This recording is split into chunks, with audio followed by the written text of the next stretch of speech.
السلام علیکم دوستو، ویلکم ٹو مائی چینل علی آتش ناولز آفیشیل۔ آئی ہوپ آپ سب لوگ ٹھیک ہوں گے۔ آواز نہ نکلے سسکیوں کی، از قلم علی آتش۔ قسط نمبر 23۔ وہ اس کی گود میں بیٹھی اس کے سینے سے شدت سے لگی تھی۔ کمرے کی تمام کھڑکیاں کھلی تھیں۔ وہاں سے آتی پروائی سے ریشمی پردے ہلنے لگے اور بادلوں نے چاند کو جگہ دے دی، تو وہ آسمان پر اپنی چاندنی سنگ پھیلتا راغب کے کمرے کی کھڑکی سے اندر داخل ہونے لگا تھا۔ وہ بالکل کھڑکی پہ آ گیا تھا۔ اس کی چاندنی اندر پھیل گئی۔ راغب نے پھیلتی چاندنی کو دیکھا اور ردھم کی گردن پر لمس کرتے بولا، بیٹا بیڈ پہ چلتے ہیں۔ اس کا انداز سوالیہ تھا۔ ردھم نے صاف انکار کر دیا، ایسے ہی بیٹھے رہیں۔ عجیب سی ضد تھی۔ وہ مسکایا پوری رات۔ اس نے سوال کیا تو وہ خاموش رہی۔ بتاؤ، اس نے پھر اپنا سوال دہرایا۔ ہاں کہہ دوں تو؟ وہ بھی اس کی گردن پر لمس کرنے لگی تھی۔ اس کی مخروطی انگلیاں راغب کی گردن کی پشت پہ لرز رہی تھیں۔ یوں لگتا تھا جیسے دسمبر کی سردی میں کسی پیڑ سے بیل لپٹی تھر تھرا رہی ہے۔ ہوا کا دوش ویسے ہی پردوں کو لہرا رہا تھا۔ تبھی باہر سے دھن سی اٹھی اور وہ ساز سنگ پروائی میں گھلتی اندر تک سنائی دینے لگی۔ دھن میں لفظ تھے۔ راغب نے غور کیا تو وہ گانا تھا، چپکے سے لگ جا گلے رات کی چادر تلے۔ راغب نے ردھم کی شرٹ سے ہاتھ اوپر کیا اور اس کے کاندھوں سے کچھ نیچے اسے روک لیا۔ اس نے اپنی شہادت کی انگلی کا پور وہاں پہ رکھا اور اپنا نام لکھنے لگا۔ تو پھر وہی ہوگا جو تم چاہو گی۔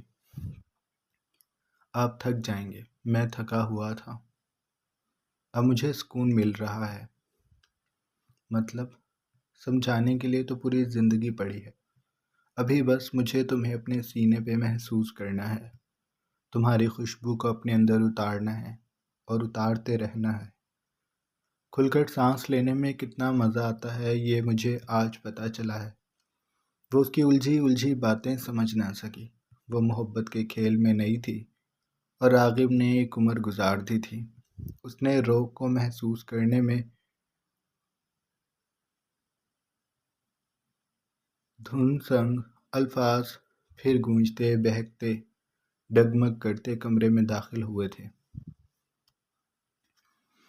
چپکے سے رات کی چادر تلے، چاند کی بھی آہٹ نہ ہو، بادل کے پیچھے چلے۔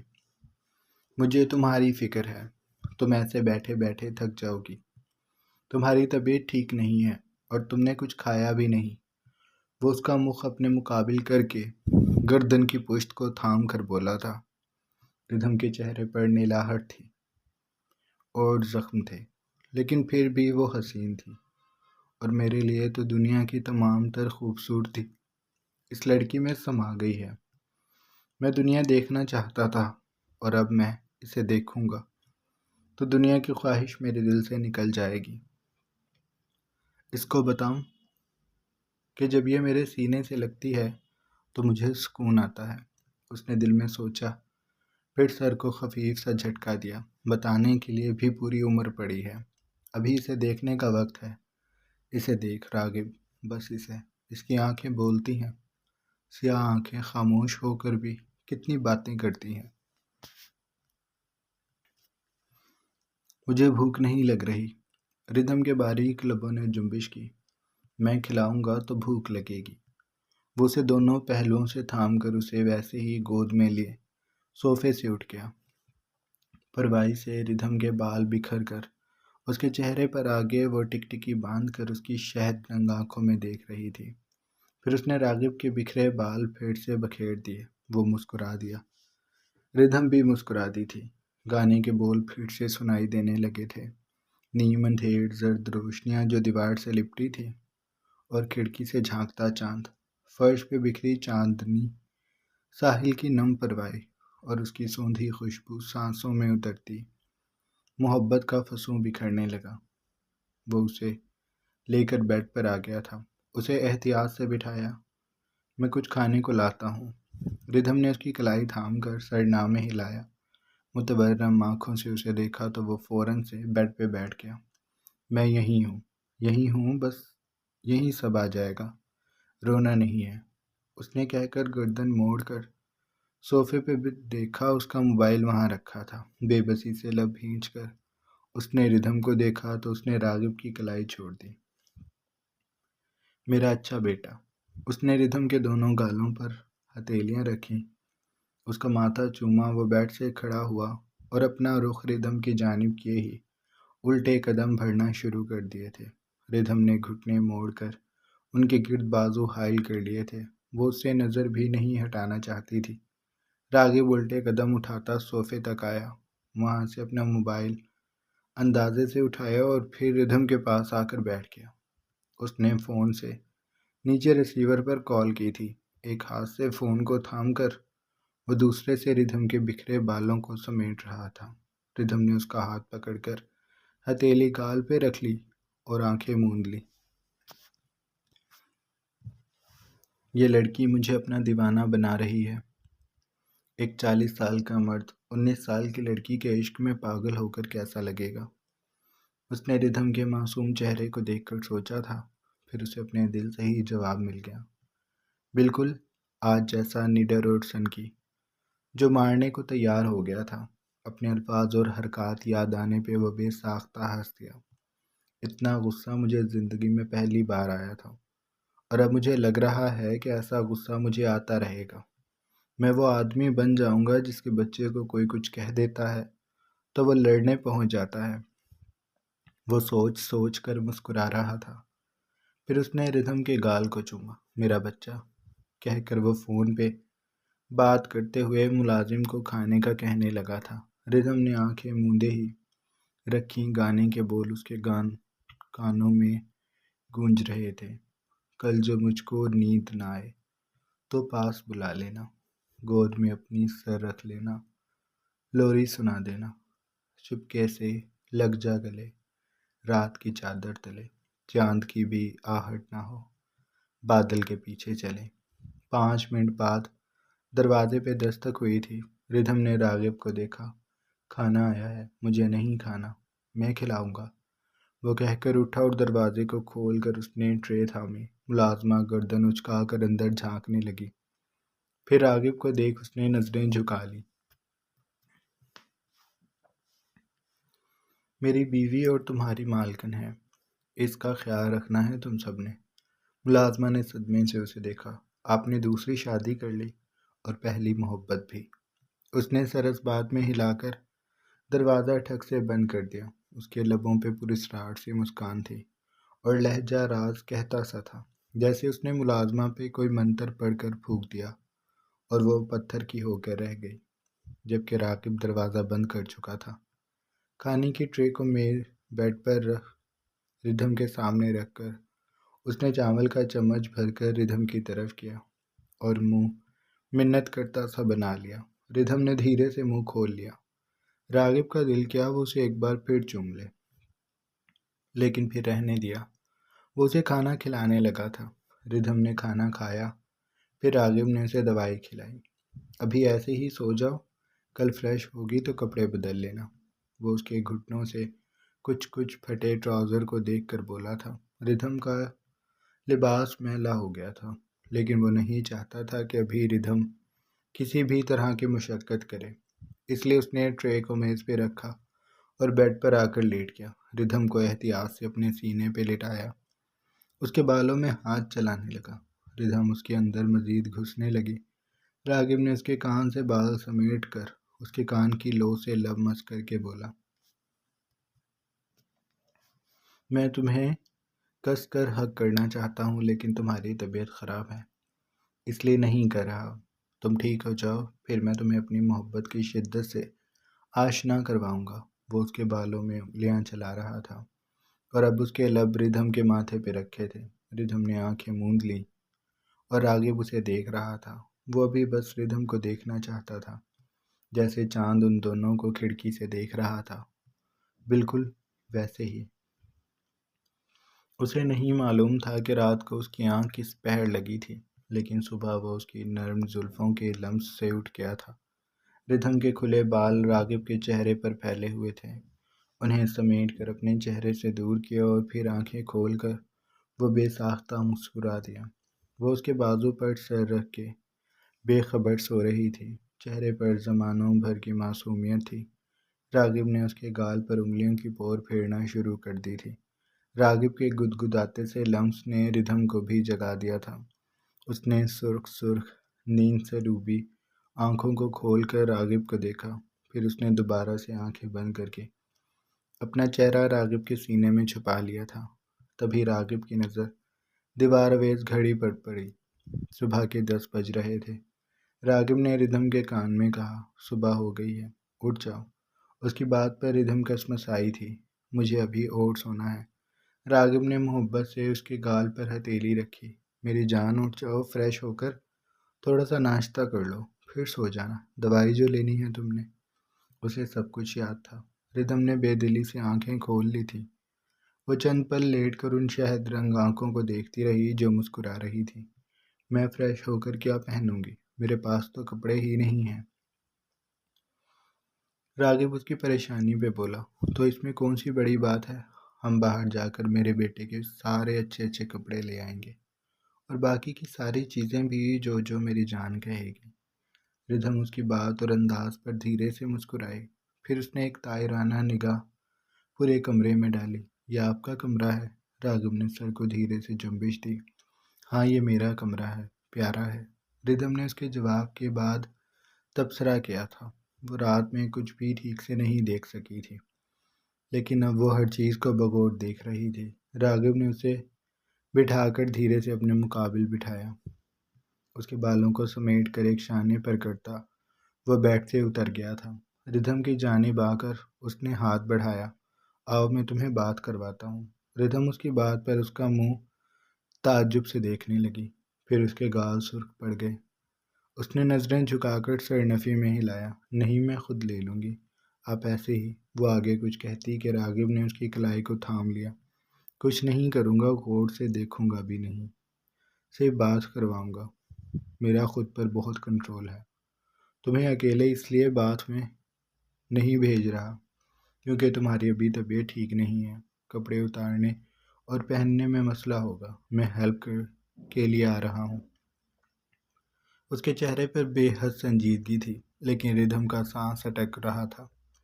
پر راغب نہیں مانا تھا۔ وہ ردھم کو بیڈ سے اٹھا کر اپنی باہوں میں اٹھاتا باتھ روم کی جانب بڑھ گیا تھا۔ شاور کے نیچے لا کر اس نے ردھم کو کھڑا کیا، پھر وہ اس کی جانب کے ہر پردے کو ہٹانے لگا۔ ردھم چہرہ جھکا کر کھڑی تھی۔ راغب بے حد احتیاط سے کام لے رہا تھا۔ وہ نیچے کو جھکا۔ اس نے ردھم کے ٹراؤزر کو آہستگی سے سرکایا۔ اسے جدا کرنے کے بعد وہ اس کی شرٹ کے پیچھے موجود بٹنوں کو ایک ایک کر کے کھولنے لگا۔ اس نے ردھم کے ہاتھ کو آہستگی سے اوپر کیا، پھر اس نے شرٹ کو جدا کرنے کے بعد اس کی کمر کو اپنی جانب کیا۔ وہاں موجود آخری ہک کھولنے کے بعد وہ جب ردھم کا رخ اپنی جانب کرنے لگا تو وہ اس کی طرف نہیں پلٹی تھی۔ نہیں، ایسے ہی، وہ بے حد گھبرائی ہوئی آواز سے بولی تھی۔ راغب مدھم سا مسکرایا اور اس نے ٹھیک ہے کہنے کے بعد شاور چلا دیا تھا۔ وہ اس کے حکم میں کھڑا تھا، اس کے بالوں میں دھیرے دھیرے ہاتھ چلاتے وہ پانی کو ردھم کے وجود پر ٹھہرنے نہیں دے رہا تھا۔ پھر اس نے شیمپو اٹھایا۔ اس کے بالوں میں لگانے کے بعد وہ اس کے کاندھوں پہ صابن مچلنے لگا۔ کاندھوں کو اپنی بھاری ہاتھوں سے وہ دھیرے دھیرے دبا رہا تھا۔ پھر اس نے اپنے مردانہ بھاری ہاتھوں کو اس کے پورے وجود پر پھیرا اور رکب میں موجود باتھ ٹاول اٹھا کر اس نے ردھم کے بازو کھول کر ان میں پہنایا، اور پھر دھیرے سے اس کا رخ اپنی جانب کرنے کے بعد اس نے ردھم کے چہرے کو نہیں دیکھا تھا۔ وہ باتھ ٹاول کی ڈوری کو باندھ رہا تھا۔ ڈوری کو باندھنے کے بعد اس نے ایک اور ٹاول لیا اور ردھم کے گیلے بالوں کو ان میں لپیٹ کر وہ اب ردھم کو مسکراتے ہوئے دیکھ رہا تھا۔ ردھم نے دھیرے سے پلکیں اٹھائیں۔ وہ مرد مکمل طور پر بھیگ چکا تھا۔ اس کے گیلے گیلے بال ماتھے پر لٹوں کی صورت موجود تھے۔ پانی قطرہ قطرہ اس کی فراق سینے سے پھسلتا اس کے ٹراؤزر میں جذب ہو رہا تھا۔ ایسے ہی ڈر رہی تھی تم؟ دیکھا میں نے کچھ بھی نہیں کیا، غور سے دیکھا بھی نہیں، جبکہ میرا حق بنتا تھا۔ پر خیر کوئی بات نہیں، ابھی مجھے صرف تمہارا اعتماد جیتنا ہے۔ وہ یہ کہہ کر اسے اپنے ساتھ لگاتا باتھ روم سے باہر لے آیا تھا۔ بیڈ پر اسے بٹھا کر وہ الماری کی طرف گیا۔ آج تم میری یہ ٹی شرٹ پہن لو، تمہارے بلیک ٹراؤزر کے ساتھ میچ کرے گی۔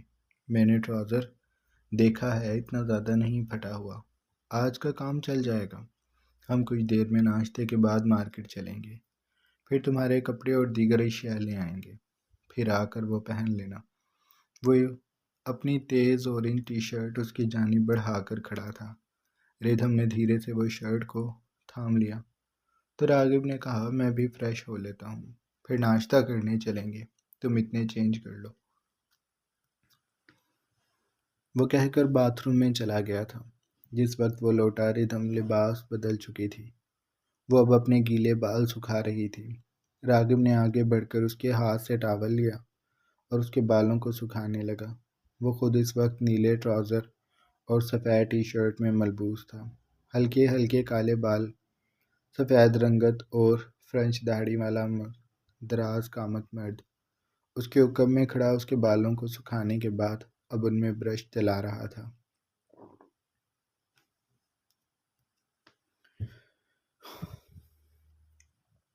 ریدھم کی کمر کو چھپاتی کالی زلفوں کو سلجھانے کے بعد اس نے ریدھم کا رخ اپنی جانب کیا۔ میری بیوی تو بہت پیاری لگ رہی ہے، وہ شرارت سے بولتا۔ اس کی شہد رنگ آنکھیں چمکنے لگی تھیں۔ ریدھم دھیرے سے اس کے سینے سے لگ گئی تھی۔ پھر راغب نے اسے بیڈ پر بٹھایا اور بولا میں نیچے جا رہا ہوں، ناشتہ لے کر آتا ہوں، تم ادھر بیٹھو۔ اب تو ڈر نہیں لگ رہا نا؟ ریدھم نے سر نامے ہلا دیا تھا۔ بہت اچھی بات ہے، ڈرنا بھی نہیں ہے، میں ہوں نا تمہارے ساتھ۔ وہ مضبوط لہجے سے بولنے کے بعد کمرے سے نکل گیا تھا اور ریدھم کے کانوں میں اس کا آخری جملہ گونجتا رہا کہ اب اس کے ساتھ راغب چوہان ہے، اسے اب کسی سے بھی ڈر نہیں لگنا۔ وہ نیچے آنے کے بعد کچن میں گیا تھا۔ ملازمہ کو ناشتے کا کہہ کر وہ جب دوبارہ لاؤنج میں آیا تو راہداری سے اسے ہیل کی ٹک ٹک سنائی دی۔ اس کے اعصاب پر جو محبت کی دھن سوار تھی وہ ایک دم سے چھٹ گئی۔ زیبا لاؤنج میں داخل ہو چکی تھی۔ اس نے تعجب بھری نگاہوں سے راغب کو دیکھا۔ تم اتنی جلدی واپس آ گئے؟ وہ کہہ کر آگے بڑھی۔ تم نے 2 دن کا کہا تھا، لیکن پھر تم نے یہ نہیں بتایا تھا کہ تم آ گئے ہو۔ مجھے لگا تم شاید ابھی کراچی سے باہر ہی ہو، لیکن تم تو آ گئے۔ وہ چمبے سے بولتی ہوئی آگے بڑھائی تھی۔ راغب کے مقابل جھک کر وہ اسے غور سے دیکھ رہی تھی۔ پھر اس نے چٹکی بجائی تو راغب جو ساکت سا کھڑا تھا ایک دم سے چونک گیا۔ کیا دیکھ رہے ہو؟ زیبا کے سوال پر اس نے سر کو دھیرے سے جھٹکا اور پھر گہرا سانس بھر کر بولا میں کل رات کو ہی آ گیا تھا، پھر تم نے مجھے کال کیوں نہیں کی؟ وہ فوراً بولی۔ راغب چند پل خاموش رہا، پھر اس نے کہا کیونکہ ریدھم کے گھر کسی نے بتا دیا تھا کہ اس نے مجھ سے شادی کی ہوئی ہے، وہاں پر بڑا کچھ ہوا ہے، آپ کو تو سب پتہ ہوگا۔ زیبا اس کی بات پر الجھن سے اسے دیکھنے لگی۔ کون ریدھم؟ میں سمجھ نہیں پا رہی، تم کیا کہہ رہے ہو؟ راغب کی بھویں بے ساختہ اوپر ہوئیں۔ آپ ریدھم کو نہیں جانتی؟ ہاں میں ریدھم کو نہیں جانتی، میں تبھی تو تم سے پوچھ رہی ہوں کون ریدھم؟ تم کیا کہہ رہے ہو؟ مجھے کچھ بھی سمجھ نہیں آ رہی۔ راغب نے سر کو ہلایا۔ میں سمجھاتا ہوں۔ وہ پھر زیبا کو کل والی ساری کہانی سنانے لگا۔ اپنی مکمل بات کہنے کے بعد اس نے زیبا کو جانچتی نگاہوں سے دیکھا، جس کا حیرت سے منہ کھلا ہوا تھا۔ تمہیں لگتا ہے کہ میں نے اس کے گھر جا کے یہ سب بتایا ہے؟ اس کی آواز میں دکھ سمٹ آیا تھا۔ راغب نے دھیرے سے شانے اچکائے۔ ہو سکتا ہے، کیونکہ میں نے صرف اپنی شادی کا آپ ہی کو بتایا تھا۔ تم نے مجھے یہ نہیں بتایا تھا کہ اس لڑکی کا نام کیا ہے اور وہ رہتی کہاں ہے، کیونکہ تمہیں لگتا تھا اگر تم نے مجھے یہ سب بتا دیا تو میں اس کو نقصان پہنچا دوں گی۔ اس کا لہجہ جتاتا سا تھا۔ راغب تلخی سے ہنسا۔ میں نے نہیں بتایا، پھر بھی اسے نقصان تو پہنچ گیا۔ پھر اس نے اپنے دونوں ہاتھ زیبا کے کاندھوں پر رکھے۔ میری بات غور سے سنیں۔ اگر تو یہ آپ کا کام ہے تو مجھے سچ سچ بتا دیں، ہو سکتا ہے میں آپ کو معاف کر دوں، لیکن اگر میرے ہاتھ خود سے کوئی ثبوت لگ گیا تو یقین کریں میں بالکل بھی لحاظ نہیں کروں گا۔ اسے بہت چوٹیں آئی ہیں، میں نے اس کے سارے زخم گنے ہیں، اور اب اس سب میں جس کا ہاتھ ہوگا اس سے گن گن کر بدلے لوں گا میں۔ وہ سرد مہری سے کہنے کے بعد زیبا سے دور ہوا۔ آرام سے سوچ لیں، پھر بتا دیجیے گا مجھے۔ وہ اس بات پر یقین نہیں کر پا رہا تھا کہ زیبا نے کچھ نہیں کیا، کیونکہ اس کی شادی سے اگر کسی کو مسئلہ تھا تو وہ زیبا تھی۔ اس کے علاوہ اگر کوئی نیوز اینکر اس کے پیچھے لگا ہوتا تو وہ تصویریں لینے کے بعد نیوز پیپر اور چینلز پر دیتا، نہ کہ ردھم کے گھر پہنچا دیتا اور اسے یہ بھی بتا دیتا کہ اس نے نکاح کیا ہوا ہے۔ وہ زیبا کے تاثرات کو دیکھ رہا تھا، اس کے چہرے سے بالکل بھی نہیں لگ رہا تھا کہ اس نے ایسا کچھ کیا ہے۔ وہ دکھ اور تعجب کے ملے جلے تاثرات سے راغب کو دیکھ رہی تھی۔ میں نے ایسا کچھ نہیں کیا، میں سچ کہہ رہی ہوں۔ زیبا نے آخری سی کوشش کی تو راغب نے سر کو جنبش دی۔ ٹھیک ہے، اس نے یہ کہہ کر بات ختم کی تھی۔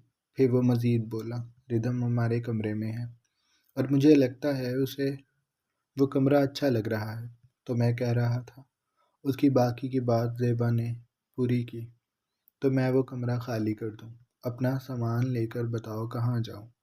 میں جانتی ہوں اب اس کمرے میں سجانے کے لیے نیا سامان آ گیا ہے، تو پرانے کو تو جگہ خالی کرنی ہی پڑے گی۔ تو مجھے بتا دو کہ تمہاری محنت کے کمائے گھر میں مجھے اب کس کونے میں رہنا ہے۔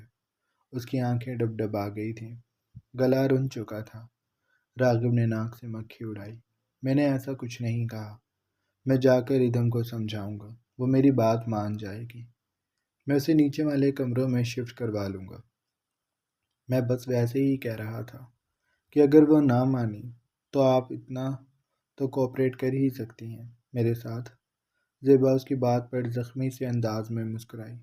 اس نے انگلی کے پورٹ سے آنکھ کے گوشے کو صاف کیا اور پھر سر کو ہلاتے ہوئے جواب دینے لگی، بالکل، اب تمہارے ساتھ ہر ممکن طریقے سے کوآپریٹ کروں گی۔ تمہیں میری طرف سے کوئی بھی شکایت نہیں آئے گی۔ وہ کہہ کر صوفے پہ بیٹھ گئی تھی۔ راغب کچھ دیر لاؤنج میں کھڑا رہا، پھر اس نے ملازمہ کو بلند آواز میں کہا، میں اوپر جا رہا ہوں، تم ناشتہ لے آؤ۔ جانے سے پہلے اس نے زیبا سے پوچھا، آپ نے ناشتہ کر لیا تھا؟ زیبا نے اس کے سوال کا کوئی جواب نہ دیا۔ وہ چند پل اس کے جواب کے انتظار میں کھڑا رہا، پھر وہ سیڑھیوں کی جانب بڑھ گیا تھا اور زیبا لاؤنج میں رکھے صوفے پر ایسے بیٹھی تھی جیسے اس کے وجود میں اب جان باقی نہ رہی ہو۔ راغب کی باتوں نے اسے ہرٹ کیا تھا۔